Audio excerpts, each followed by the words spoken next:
Hey everyone, Captain Amazing here, and today we're going to continue my assault battle guides with a guide on Forest Moon using low-ish gear Imperial troopers. So let's jump into it.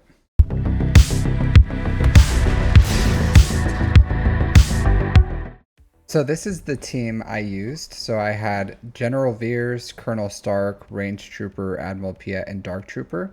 So I do want to show the mods and just kind of my modding philosophy for what we had here. So I did have a Gear 12 Veers, Colonel Stark, and Range Trooper. They're extremely weak. And the Ewoks with the archers, the Ewok scouts, they can just one-shot your guys if they hit a crit. So it takes some RNG. I did mod them mostly for protection.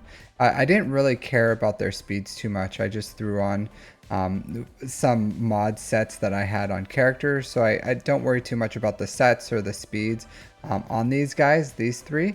Purely just as much survivability as you can is what I aimed for Trooper, for Range Trooper, Colonel Stark, and General Veers. For Piett, I kept his normal mods that I always have them, 343 speeds, nothing too particular about him. And for Dark Trooper, I do have him modded for pretty much all offense. He does have 290 speed, so he's what bridges my gap for Veers. I'm sorry, for Piett into Dark Trooper. And what you do want to do and what you want to look at is the fastest Imperial Trooper you have, probably Piett. You want to divide that speed by 1.2, and then that needs to be your second fastest. So for me, I ended up going with Veers into Dark Trooper. I think this guy is a little faster right here, 306. But essentially that's what I usually do is Veers into Dark Trooper is my second fastest. So I'm sorry, Piett into Dark Trooper. As far as the relics, I do advocate for you to relic 5 Dark Trooper. You can do it with less. 5 makes it pretty comfortable. And then relic 8 because that's the relic you need. So you don't need both Zetas for Piett. You just need the Emperor's Trap. And then aggressive tactician is an important Zeta. It is absolutely mandatory because that's what keeps your turn meter train alive, is getting those kills. So it's not an optional. You need Veer's Zeta and you need Piett's Zeta for Emperor's Trap, and that's what gets this going. You don't need Dark Troopers. It can be helpful if he ends up losing stacks more than like 3 stacks. I've never used it. I don't really think it's important. Even for an assault battle, I've completed this before where he had just 1 stack and it was more than enough damage. So let's go ahead and jump into the footage. So as you can see, I died a lot of times. So it was a lot of restarting. They just kind of like kept killing my guys. So this is going to take a little bit of time for you to get the right RNG. And then once I show you the run that I actually did where it went well, I'll show you what kind of RNG I was looking for. But just know that in the beginning, you are going to get some bad RNG. It's going to take a second, especially if you're using Gear 12 players. So let's go ahead and show you the run that was successful. So this was my successful run here. A key thing that happened was they had attacked Piett a few times, and when he gets attacked, he's able to counterattack, and that gives him some stacks of Emperor's Trap, and that allowed me to start my turn meter. And then from there, you want to take out the Emperor or the Ewok Scout as soon as possible. Like that is 100% the most important thing. From here, I started working down the Ewok Warrior a little, and then I started.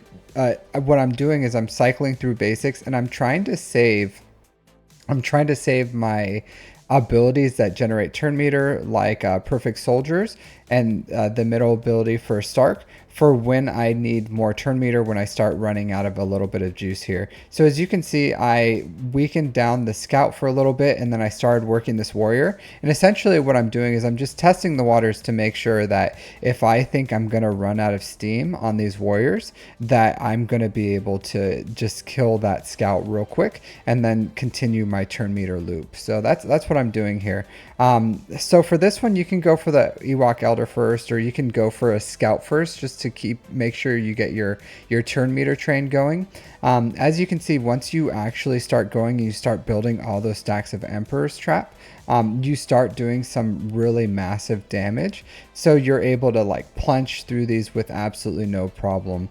So for this, I just go straight for the Ewok Elder. At this point, it doesn't matter too much. You can go for whatever you want. You can go for the Warrior. You can go for a Scout. I do like to keep the Scout there just in case if these Warriors, for whatever reason, end up being a little difficult. I could always kind of like pivot over to the Scout and kill them. But for the most part, once you start building these this Emperor's Trap, you start just dealing ridiculous amounts of damage. So for this one, I did kind of mess up. I should have just gone straight for the elders and built my turn meter, or like kind of like weaved in punches. But I did lose all my stacks of Emperor's Trap. I was lucky to even have this one keep going. So if I could do this one again, I probably would go straight for the Ewok Elders, kill them, continue to build my stacks of Emperor's Trap, and then kill Tebow. But for this one, I just had to kill one and then build my stacks from there, because Tebow just ended up taking a turn. And luckily it wasn't a big deal, but he deals like absolutely massive damage, so he could have absolutely like killed someone, and then I would have had to restart. So something to think about. I probably, if I would have done it again, I would have killed an elder first and then went on Tebow. All right, so for this one, it's really easy. You just kill the scouts. It's pretty good. It's a nice reprieve, even though I lost my stacks. This is a nice one where I can like go ahead and build them again. So if that happens to you, don't worry about it, as long as no one dies. If someone dies, you're just gonna have to restart, but otherwise it's fine. So I did end up killing a scout here just to make sure my turn meter is good. And same thing, I'm just going to start working on these warriors and seeing if I have enough stacks to do it. I do, so not a big deal. And if you get through without having any, or without an enemy taking a turn, then you're just going to be perfectly fine as well. So that was a slight misplay on my part, but didn't really feel like restarting it just because it does take some RNG to start. So, and I was able to recover it. So again, I go for one scout first just to get that turn meter rolling, and then I take out the elder. The warriors are the strongest ones there. They're tanks, so they do take a little bit to go, but not a big deal. Once you go to this final wave, I just killed the Ewok Elder first, and then I think I went for the Scout next, maybe. Oh no, Wicket. Yeah, Wicket was really weak, but at this point it's pretty much you have it won. I just went for Paplu last because he's a tank, but essentially, as you can see, like even my normal Imperial troopers are hitting pretty hard. So this is a walk in the park at this point. So very easy overall. Not too hard. The biggest thing is just that start, making sure your Imperial troopers have enough survivability that you can keep going without, or survive the initial volley. After that, you put the first special on Piett onto Dark Trooper. You start that turn meter, and then you just got to make sure that you have enough juice to push through and kill everyone until the end. So that's my guide. I figured I should create these because I do push people towards assault battles, and this is the gear level that I advise people to do it. So this is how I did it. If you have any comments or different ways that you do it, let me know in the comments below. Otherwise, thanks for watching, and I'll see you next time. Take care.